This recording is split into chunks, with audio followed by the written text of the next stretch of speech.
Hello everyone, I'm here to do another tag, and this is the Omnivore reader tag. And this was created by Emma from A Cup of Books, which I love, and I was tagged by Logan from Reading with my car, which I also love because she's my soulmate, of course. And this is basically a tag in which you pick 4 genres that you like to read, and then you talk about your favorite book of the genre or one of your favorite books of the genre. You're currently reading from that genre or you have just finished, and something on your TBR or from that genre that you are really looking forward to reading. So I chose my 4 genres and my books for those. So let's just get into it.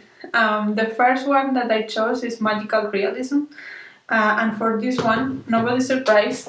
My favorite book is The Wizard of the Crow by Ngugi Thiongo. And if you have not seen it yet, I'm organizing read along for this in March.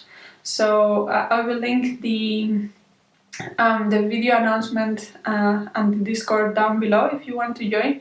But this is basically about this imaginary country in Africa that has some corrupt leaders, and this layman that is involved in all of these political dilemmas just because people think that he has magical powers and to cure things, but he doesn't, and he keeps telling people he doesn't, but nobody believes him.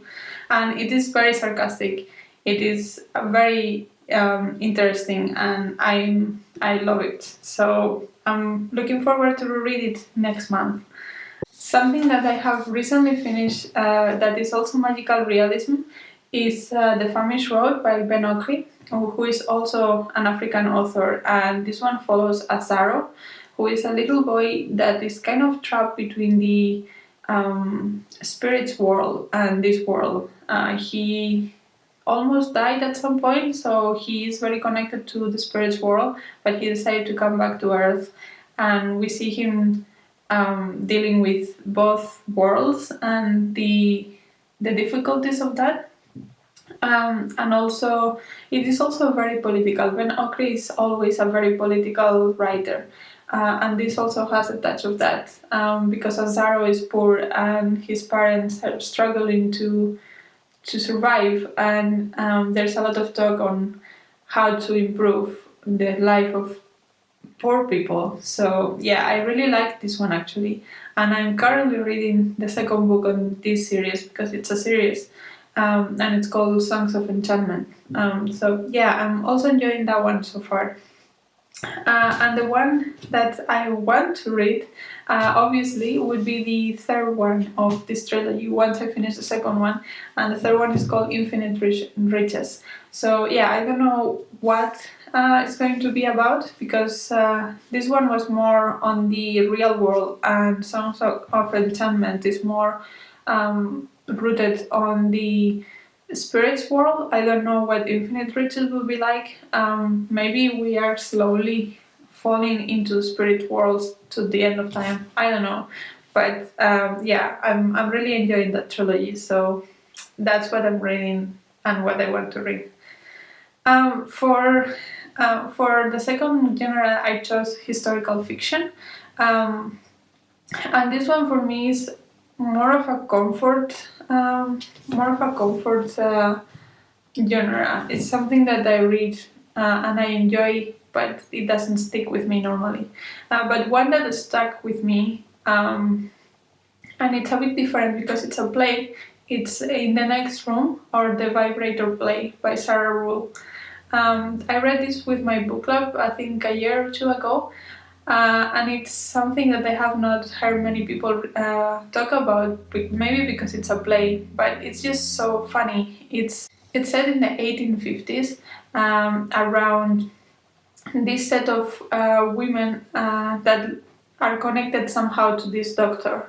And basically this doctor is curing hysteria for women by using this new electrical device that is like put in their vaginas, basically a vibrator, and that's how he says he's curing hysteria. I didn't know the history of the vibrators, but I found out this was based on reality, and I found it really, really funny. And yeah, I think that it also has so much commentary and comedy on how women are treated and how women are treated at the time, but how women are treated now as well. So yeah, it was a really, really fun read, and something I would not have picked up if it was not for my book club, but something I really recommend to everybody. So yeah. The one that I'm currently reading actually is The Confessions of Frannie Langton by Sarah Collins, and this one is set around the slave trade, so probably around the same time. Maybe I like that time. But this one is about a slave in Jamaica that it's freed, or yeah, escapes, and she goes to the UK, and serves there as a maid for a certain family, and at some point she's accused of murder of this family, but we don't know why or how. Like, we know that she's charged and she's in jail from the beginning, but we don't know what happened, and then it's slowly telling that story. So yeah, I'm really enjoying this one, but I haven't finished it yet, so I don't have full thoughts on it. And the one that I really want to read, it's Kintu by Jennifer Nansubuga Makumbi. And I have been wanting to read this for more than a year, but in between lockdowns, my library was closed, and it's also a very solicited book apparently, so I haven't been able um, to pick it up yet, but as soon as it is available in my library, I will do so, because I really, really want to read this one, and I have read many good things about it. So yeah. The next genre I had to talk about is literary fiction, and this is a very wide genre, so I'm not sure how to define it exactly. I guess things that happen roughly at this time, and yeah, are kind of a bit different in form or something. But the one that I chose as my favorite is Who They Was by Gabriel Krauze. I read this last year as part of the Booker Prize. And this one is it's sort of an autofiction in which the author talks about his experience of gang culture in London. And I thought it was brilliant. It's very poetic. It's written in this kind of slang that if you listen to the audiobook, it's like slang poetry almost, and I really, really liked it. So that one is the one that I chose as one of my favorites. One that I have read recently and I have also loved is one that I actually got approved from NetGalley, so I don't think it's out yet. I think it's out in August. And it's Savage Tongues by Azareen van der Vliet Oloomi. And this one, it's the kind of thing that I love. So it's also very reflective and kind of poetic at times. And it's about this woman that has lived in many places, and her parents are from many places, so she doesn't have this strong sense of identity.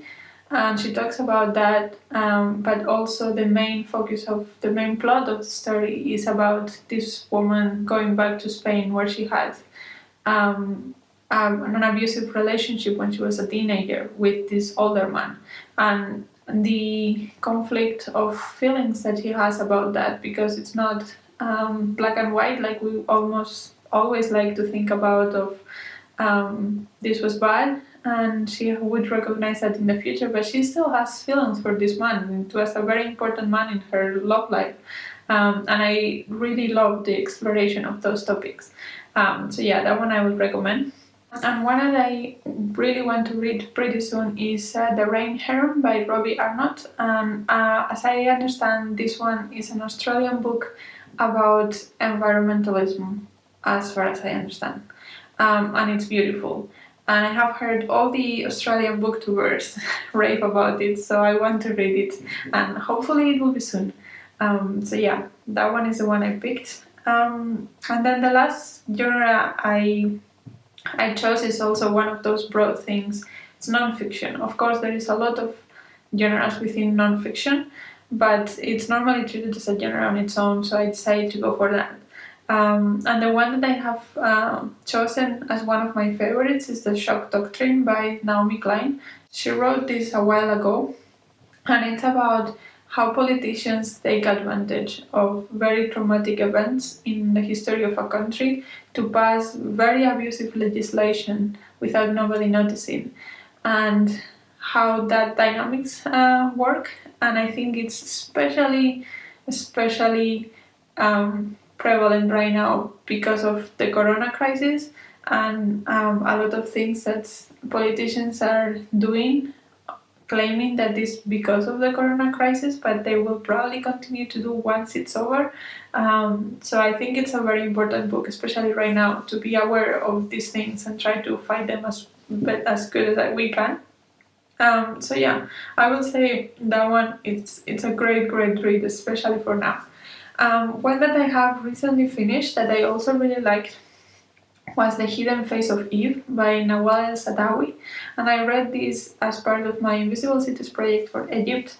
And this one, it's an exploration of the position of women in Islamic societies, and also she compares it a lot to the West and how some things are horrible in themselves and some of them is like, yeah, well, it's not as bad. Like, Western people like to think that Islamic countries are so bad in terms of the rights of women, and they don't realize how their own countries are doing. So I like that commentary. I also like to learn about movements that are happening in the Islamic world to make women liberation happen. And also she has a very interesting theory or way to look at things. And what she says is that it's not that Islam in itself is trying to oppress women. Actually, the women in Korah are quite powerful. It's the interpretation that we are giving it right now that oppresses women so much, which I thought it was an interesting thing. And I have read the Korah, but I don't remember it enough to see what she's pointing at exactly. But I could imagine that's the case. To be honest, interpretations of religious texts are always very messed up. So, yeah. And the one that I want to read is Wilding by Isabella Tree.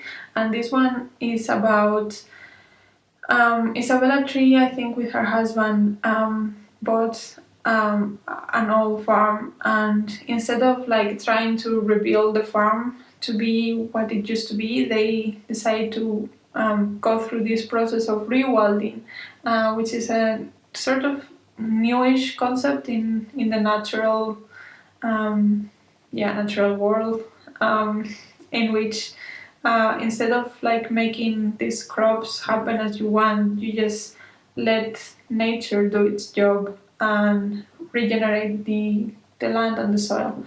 And I think it's an interesting concept and I want to learn more about it. And I heard very good things about this book. So I'm looking forward to that one. But yeah, those were all my books. I'm going to tag some people, but I'm not sure if they have already done it. So if you have done it, I'm sorry, but I want to tag Corny Ferriter. I want to tag Rainier from Rainier Books, and I want to tag Jim from Jim's Books and Reading Stuff. There are 3 great channels if you want to go check them out. But yeah, that's all for me right now. I hope you enjoyed the video. Let me know if you have read any of these books or you have thoughts on any of them, or on any of these genres. If you have a favorite book in one of the genres I have mentioned, please let me know. I want to read that one. And until next video, bye!